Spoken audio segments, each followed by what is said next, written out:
The worst shifts I had started at 2. Right. Like, oh, we're going to the beach. When you going? 1.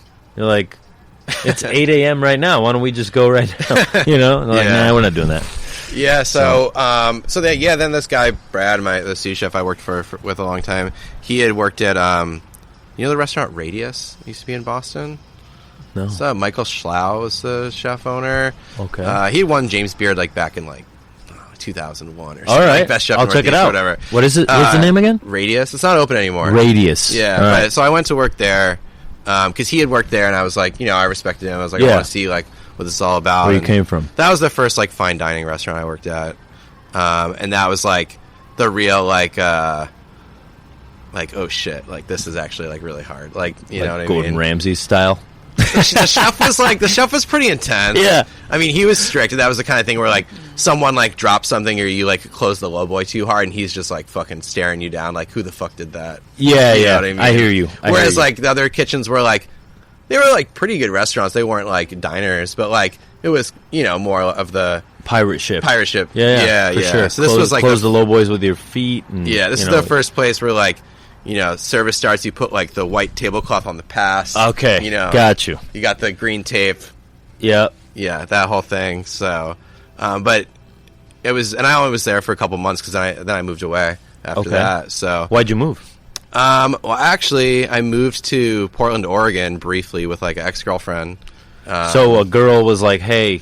If you love me, you will move over here. And you were like, it wasn't like an ultimatum. But we were just like, yeah, you know, we're going to do this. Like, went to school in Boston. Like, time to go do something else. Like, we'd never been to Portland. It was like, fuck it. Like, let's just go. Let's go, yeah. Yeah, so. What made you leave? I don't know. I think, like, a lot of my friends had moved away. Like, after college, too. So there was, like, not really a whole lot going on. All right.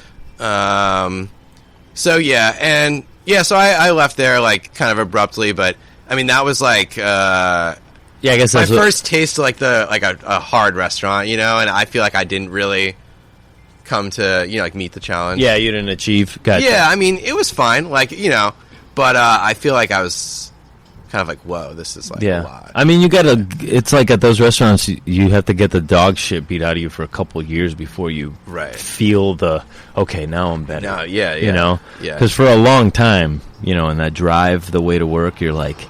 that stomach feeling, knot, you know? Yep. But I also feel that you need that, and that's how you know you're getting better. Yeah, that's what... Not necessarily the abuse. Yeah. You know, but the pit of the stomach. Yeah. Dave Chang used to always say, he's like, if you don't wake up every morning feeling like you're going to throw up, like, you're doing something wrong. Exactly. Like, you got to have that feeling. To know you're going in the right direction. Exactly. Like, so. I might fall on my face, dude, you know? Yeah. And, so, you go to Portland, Oregon, and what makes you move away from Portland? Me and the girl broke up. Okay, so you go with the girl, boom. Yeah, you leave. She stays? She stays, yeah. Oh, okay. Yeah. There you go. Yeah. Boom. Yeah. So that was easy. Where do you go from there? So then I went to New York. Okay. Because all my friends from Boston were in New York. Were they living in the city, Brooklyn, Bronx? Yeah, Brooklyn. Okay. Yeah, mostly, like, Bushwick area. Yeah. So, yeah, I was like, yeah, you know, me and this girl broke up. Like, I want to be around my friends. Like, people, you know, I need, like... Yeah. We need to go out and get fucked up. Yeah. So, I moved to New York. What year was this? Yeah. Maybe 2012? 2012. Got you. I think so, yeah. And then, so you're at... You're in New York. Do you have a job before you moved there? No. So I moved... Oh, no, I lived with some, like, random people. Like, Craigslist people. Okay. Yeah. And then, I started working... I worked at some, like, crappy restaurant in Brooklyn for, like, a month. Yeah. Really hated it. And then I ended up going to Momofuku Noodle Bar. Okay. So that was your... Yeah. That was, like, your way into the Momofuku Club. Yeah. Gotcha. Yeah. How long were you at Noodle Bar totally? For a year. Oh, got you. Yeah. What was, Noodle Bar at that time was popping. Yeah, it was a good time to get in there. It wasn't like, maybe it wasn't like the golden years. It was like kind of like a little bit after that, but it was a good crew. Yeah. It was like a real restaurant. Yeah. Like we were always doing new dishes, and like the chef that was there at the time, this guy Sean Heller, him and his sous chefs were awesome because they saw it as like a really good like teaching kitchen. So like we had the one, you had like your noodle station, like bun station, which is pretty like didn't really change that much. Pretty simple. They were kind of like the beginner stations.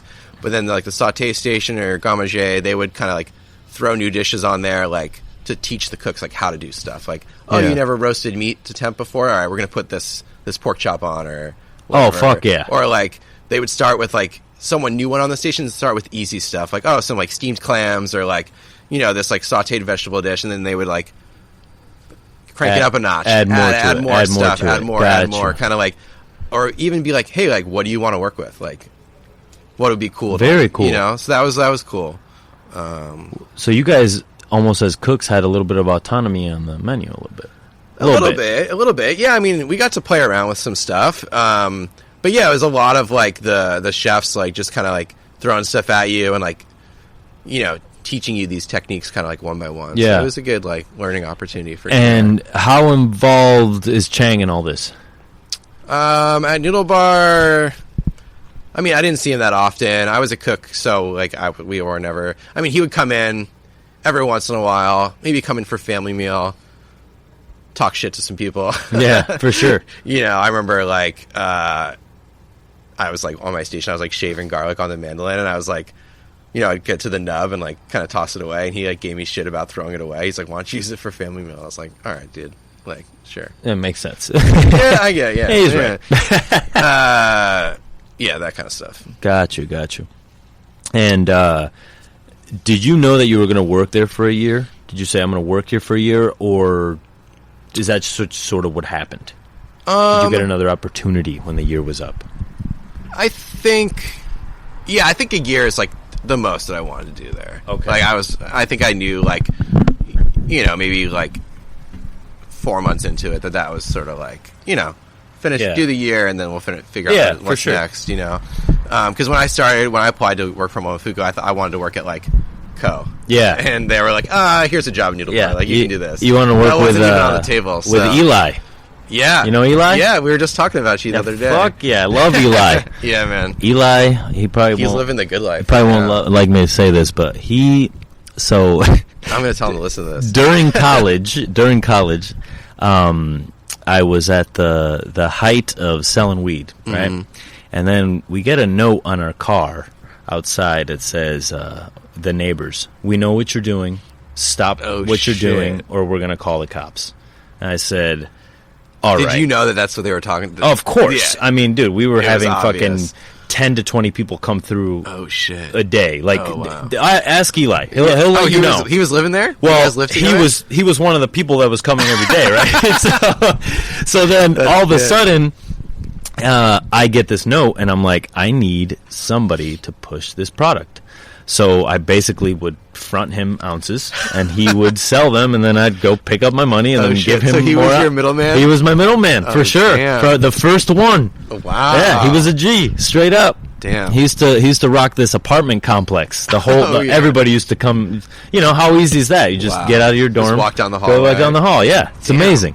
So, you know, because I saw the opportunity in that, and I was like, please help me, because I didn't want to get arrested. So then you were no more dealing out of the house. No more dealing out of the house after that. I mean, we did it a little bit, and I basically got a bike, and I would just deliver where I could and drive, and then I ended up giving most of my business to him, and I had 2 other guys who would also help me out. Nice, man. But that's for David podcast number 2. That's a good life.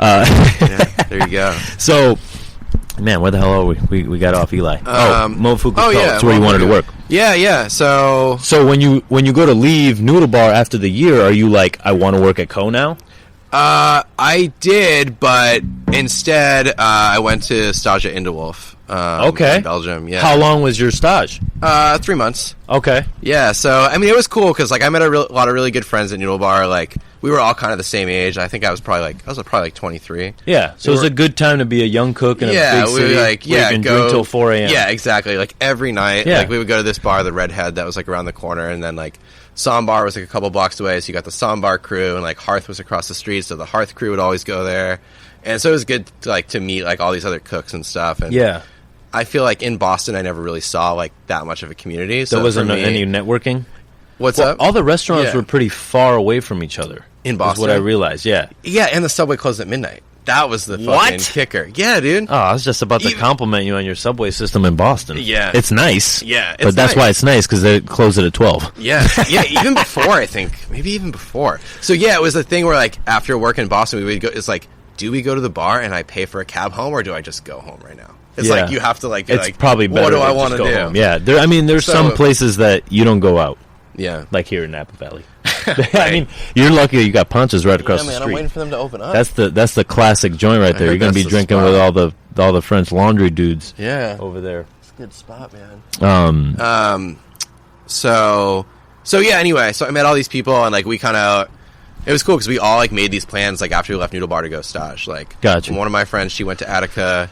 One of my guys went to Dom.